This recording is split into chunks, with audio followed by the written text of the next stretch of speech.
Hello and good evening to all. In this episode of Crime Talk, we explore the idea that not every crime requires a seasoned criminal or a compelling reason sometimes. Even the most capable, educated, talented, and genius individuals can stray onto the path of crime. The tale is about such a person, one who was said to possess an extraordinary mind, so intelligent and genius that maybe his EQ level was equal to Einstein's. His EQ level was 167. It is said that if one is above 130, that means he is a genius, and he said 167. So this is the story of a guy who was so intelligent and brilliant, who studied at Harvard University and became a professor at the age of 25. The FBI, or the Federal Bureau of Investigation, was shaken up. And then how he came forward on his own terms. What conditions he had sought. Here is a story of a terrorist who has genius mind. Now here is a story of a terrorist. This is the story of a young man from America. The special thing about this young man is that we use social media everywhere in these days. He had warned years ago that there will be a time when social media will take away the freedom of human beings, and human beings will become slaves. There will be many difficulties in life now if you think about it. Many things have really changed. 5 people sitting in a house. So instead of talking to each other, you will see normally everyone has a mobile in their hands. Everyone is on their mobile. So this person said a long time ago, his name is Ted Kaczynski. Ted Kaczynski was born in 1942 in Chicago, USA. He was brilliant from childhood. He was no match for math. He was a champion. When his IQ level was checked, it was 167. That is genius. So he was clearly visible in his study. After doing bachelor's, he entered another university named China, Michigan University from there. He did his master's in mathematics after doing master's. He got a PhD in mathematics. He did all this at a very young age, from the beginning to the end. There was no exam in which he didn't pass. He never got a second. He passed every exam very easily. He showed his intelligence, his genius, and his effect was also shown in the results of his exams during that time. He had written a research paper, and it is said that his advisor, who had read his research paper at that age, a small one, he said that the research paper he had written, that perhaps there would be 10 or 12 people in the whole of America who would be able to understand his research paper. He had written everything ahead of time. He was doing well in his studies. He felt that his entire career was good after completing his B. He was thinking about what to do next, but before that, he had a thought in his mind when he did all these masters, bachelors and everything, and always came first in exams. He had this thought in his mind that what is this exam? This is not according to my standards, it's very easy. He was bored with the system. The examination, the way I study, think and write. He thought that this exam is nothing compared to that. Why am I wasting my time by giving such an easy exam? Now think about the effect of his brain. He thought that all the exams he gave in his life are for children, so there shouldn't be such an easy exam. All these things started affecting his mind, that all this is useless. After completing his feat, Ted went to California. He worked as an assistant professor at Berkeley University. He was only 25 years old. He went to California and became an assistant professor at Berkeley Institute. He was 25 years old. He came in 1970. When he came, he got a job as an assistant professor, got a PhD, did everything he thought that the people around him, the people who talk, they don't have that much knowledge or brain. And he thought that he was the most different from everyone. This happens with such genius. People, so he was broken with all these things suddenly in 1970. He resigned from Berkeley University from the post of assistant professor. And after that, he left, and then he reached Montana State. And there is a Lincoln City far away from Lincoln City, outside the city where there is no settlement, no population. He built a hut in a desolate place, and he started living in that hut. Some of his family members knew that Ted had left his Job here and now instead of living with his parents. He was living in a hut In a remote part of Lincoln City, he built a hut where there was no electricity or water. There was no basic facility. But he reached there with all his books his family asked him for a few days after that. His family said that he had forgotten his mind. He started living in that hut since 1970, one far away from the American Chukka-Chown. He studied at Harvard University. He is a genius. He goes far away from the world and the people and lives in a hut he spent 7 years now. No one knows about Ted. He had very few friends, and he used to talk to very few people, so no one cares about him. In 1971, he went to that settlement, leaving the human population, and stayed there for 7 years. During this time, he did a lot of things, and now people have forgotten him. May 25, 1978. After 7 years of going to Ted, there is a strange thing. For the first time, it happens that there was a professor at Northwestern University, Christian, Illinois. Christian, Illinois was a professor of engineering department. A postal department employee comes to his house and says that Mr. Christ is a packet in your name now, not the name of the sender. And in that, if you want to return this packet, then you have to enter the address, and the address that was going to be returned was of Mr. Christ, Illinois, who were engineering professors. They asked where he came from because there was no name of the sender. When the professor asked, the post office said that they had kept the university on campus. And since it had your name on it, if there is someone, then you have to return it here. So we took it and came here. The professor had some doubts. He said that this packet is not mine. I have not sent it to anyone. He immediately called the police. A team of the police immediately reached that address, Mr. Krish's house. The staff of the postal department, the police team, and the professor opened the packet very carefully. But as soon as they opened it, there was a blast. The blast was not so powerful that it was very harmful. But still, the police officer was injured by the staff of the postal department.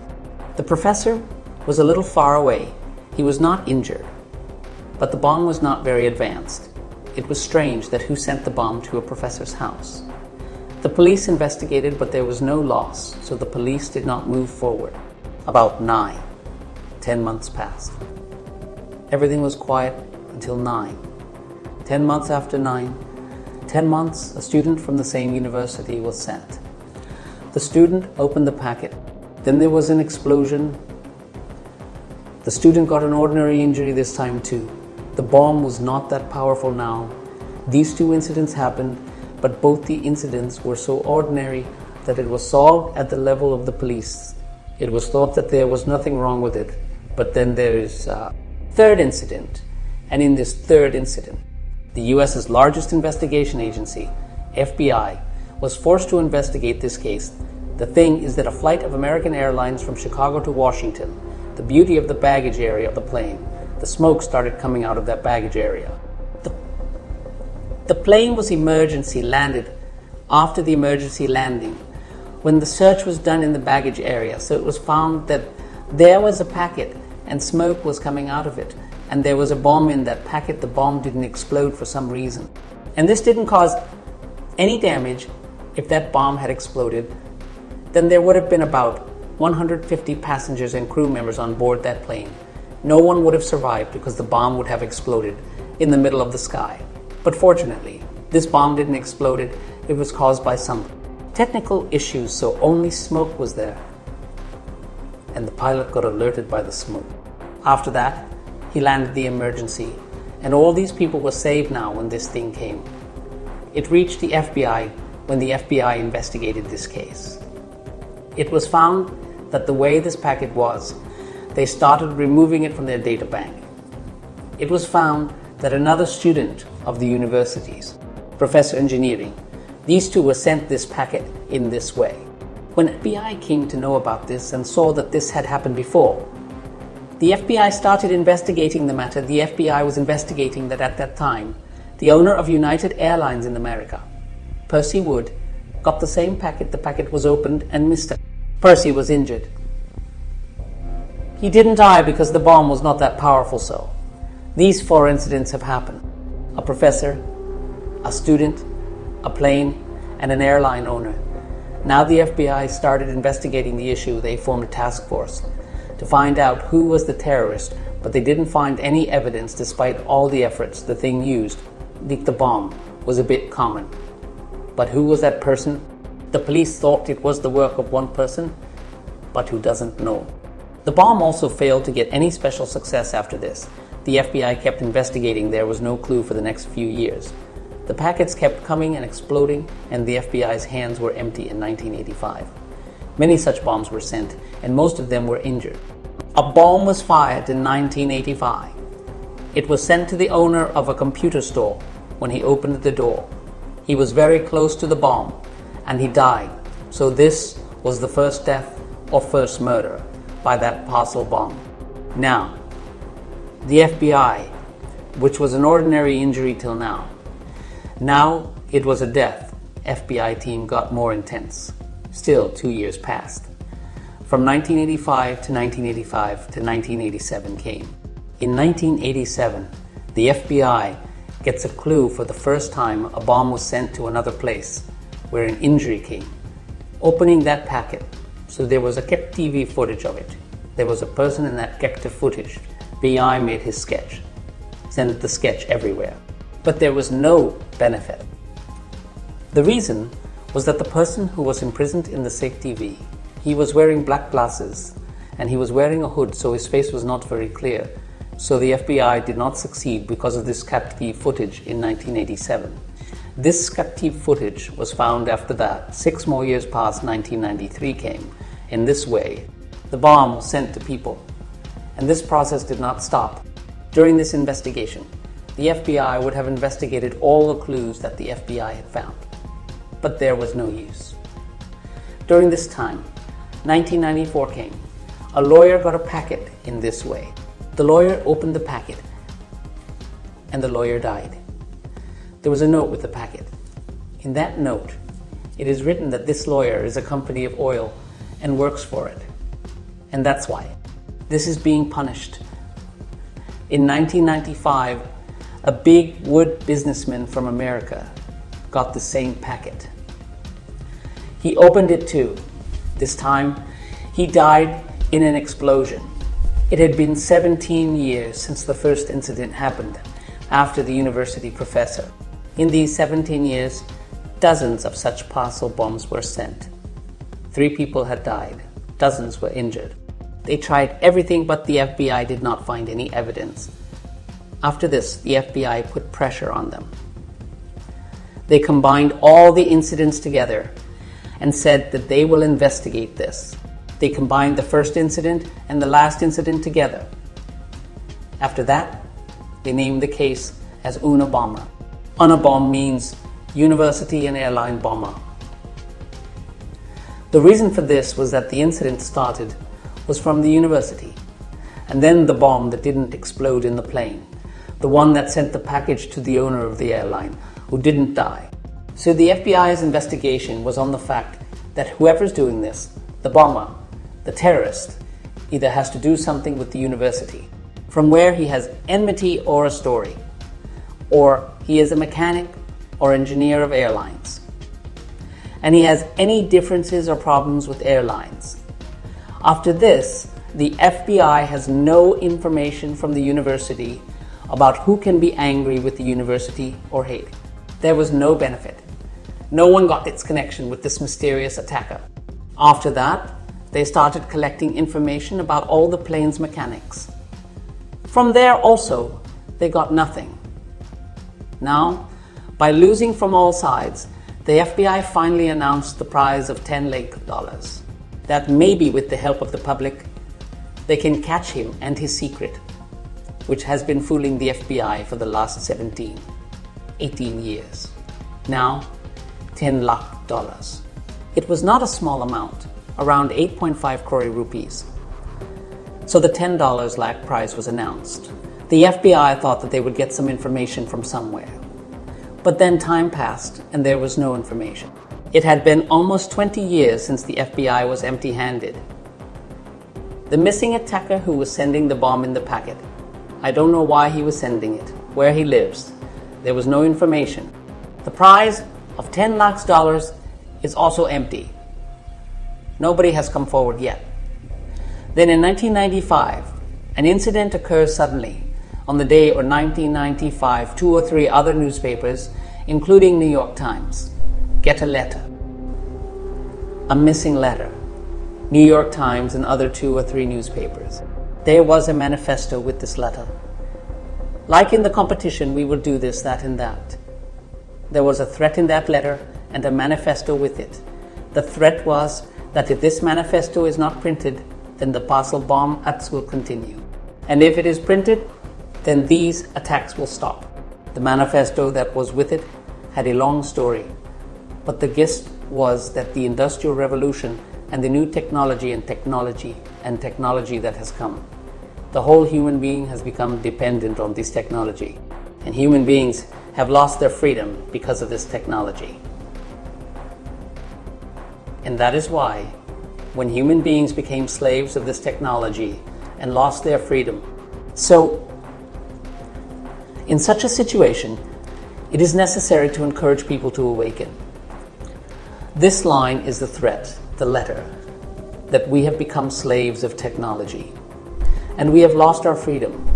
And it is necessary to encourage people to awaken so that they do not become slaves of it. And along with that, manifesto should be in this, and this. Now, all this has reached the Abbey through the newspaper. The FBI is unable to find the person for 20 years. Now, the FBI in America do not negotiate with terrorists. They do not talk or negotiate. This is their own rule. But here a person has been sending bombs to bombs for 20 years. 3 people have been killed, some injured. And now he is sending a manifesto to the newspaper and saying that if you print this, then the attack will stop. The meeting was held. The high officials agreed. Then it was decided that since there is no harm in publishing it, because there is no such thing as an incitement, the things written by the rules were for the benefit of human. So there was nothing in it that could be harmful to publishing. In fact, there were some good things in it that would have been beneficial to humans. But the FBI thought that if they published this manifesto, then who knows, the way he wrote it, maybe he got some clue from it. After reading it, someone came in front of the newspapers and told them who could write such a thing. So the FBI finally refused, took permission from its leaders, and allowed the newspapers to publish this manifesto. After this, the New York Times and all newspapers published this manifesto, and along with it, kabah, that this is the letter, this is the threat, and this is the manifesto of the same parcel, and we are publishing this. Now, after publishing in the newspaper, the press started expecting that someone will come who may be writing this manifesto the way he is writing, and someone should be given a clue as to who that person could be through his language and his language. But days by days passed. EF hands are still empty. No one is coming forward. About 6 months have passed. After 6 months, a person named David Kaczynski, suddenly reaches B's office. And he says that the manifesto and the letter that was published 6 months ago, I know the language of that whole manifesto. FBI is surprised. First she asked me that I read the newspaper 6 months ago. Why are you coming now? She said that the next day I had an idea that who can do this. But first I wanted to confirm, and that's why I hired a private investigator. And with his help, I started doing full research.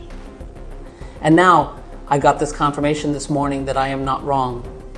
The one who sent this, I know him, and that's why I came to you. So she asked, who is he? David has told me that he is my brother, Ted Kaczynski. The same Ted Kaczynski who is a genius of maths, who studied in Harvard.